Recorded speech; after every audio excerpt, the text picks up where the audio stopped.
दोस्तों नमस्कार, आप देख रहे हैं जनपद मिरर। यह तस्वीर सोनभद्र के उस इलाके की है जहां से विधायक संजीव गौड़ योगी सरकार में मंत्री हैं।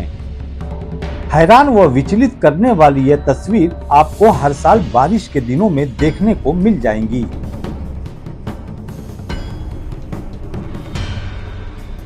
ओबरा विधानसभा के जुगैल का यह इलाका वर्षों से काफी पिछड़ा हुआ है। बिजुल नदी के उस पार कई गांव बसे हैं जहां से बच्चे उच्च शिक्षा के लिए टापू सरकारी स्कूल आते हैं।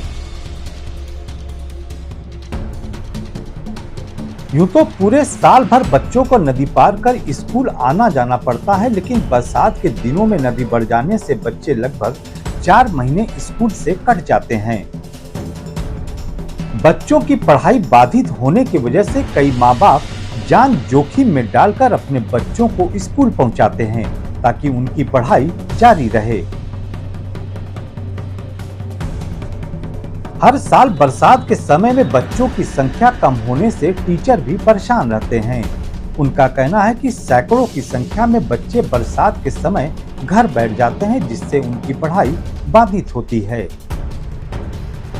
210 प्रोजेक्ट में कितने बच्चे आए हुए हैं? 110। तो क्या स्थिति है कि आपके यहाँ बच्चों की जो है पढ़ने में जनसंख्या बच्चों की कम आ रही है?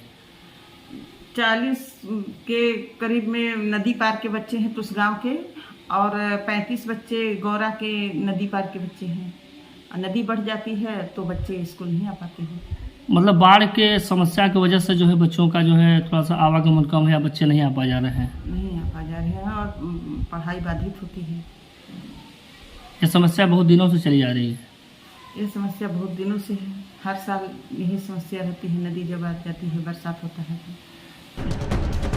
समस्याओं से ग्रसित जुगैल के इस इलाके से सरकार में कोई विधायक मंत्री बना तो लोगों को उम्मीद थी कि उनके कष्ट के दिन अब जल्द खत्म होंगे, मगर योगी पार्ट 1 के बाद पार्ट 2 शुरू हो चुका है। लेकिन बिजुल नदी पार रहने वाले ग्रामीणों की समस्या यूं ही खड़ी है। हालांकि पिछले साल जनपद मिरर ने जब इस समस्या को उठाया था तो मंत्री संजीव गौड़ ने दावा किया था कि अगले साल तक यह समस्या खत्म हो जाएगी और बच्चों को न तो जान जोखिम में डालकर स्कूल आना पड़ेगा और न ही बच्चों को बरसात के दिनों में स्कूल से दूरी बनानी पड़ेगी। लेकिन मंत्री संजीव गौड़ का यह दावा इस साल भी खोखला नजर आया। मंत्री जी के बयान के बाद ग्रामीणों को लगा था कि अब इस परेशानी से निजात मिल जाएगा और उनके बच्चे अगले साल से घर बैठने के बजाय स्कूल जाने लगेंगे। लेकिन उन्हें क्या पता था कि मंत्री जी का यह बयान व दावा राजनीतिक था। देखिए, हमारे विधानसभा ओबरा में हमारे जितने भी नदी नाले हैं, हम सारे नदियों में पुल के लिए प्रस्तावित कर दिए हैं। और जहां हमारा मुख्य नदी रेणुका नदी था, उस पर पुल तेज़ी से काम हो रहा है। साल 2 साल में वो लगभग बनकर के तैयार हो जाएंगे। बाकी हमारा है गोतान नदी है, बिजुल नदी है और छोटी छोटी जो नदियां हैं, इस पर हमारे तमाम जो है कि पुल का प्रस्तावित है।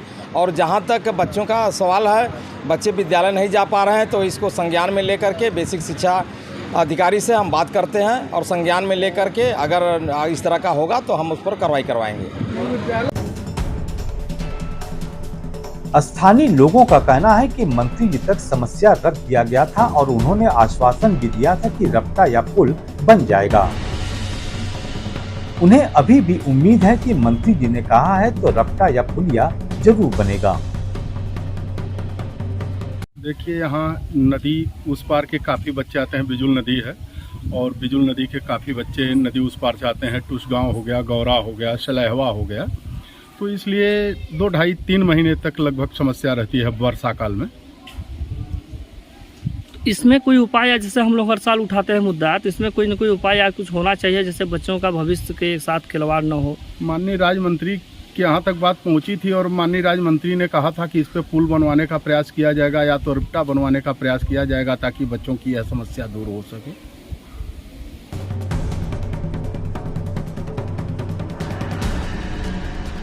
बहरहाल जहां एक तरफ चंद्रयान चांद तक पहुंच जा रहा है, वहीं योगी सरकार में बच्चे स्कूल तक नहीं पहुंच पा रहे हैं। आज हम भले ही अमृत काल मना रहे हैं, मगर आज भी ऐसे कई इलाके हैं जहां लोगों के लिए अमृत काल के कोई मायने नहीं हैं।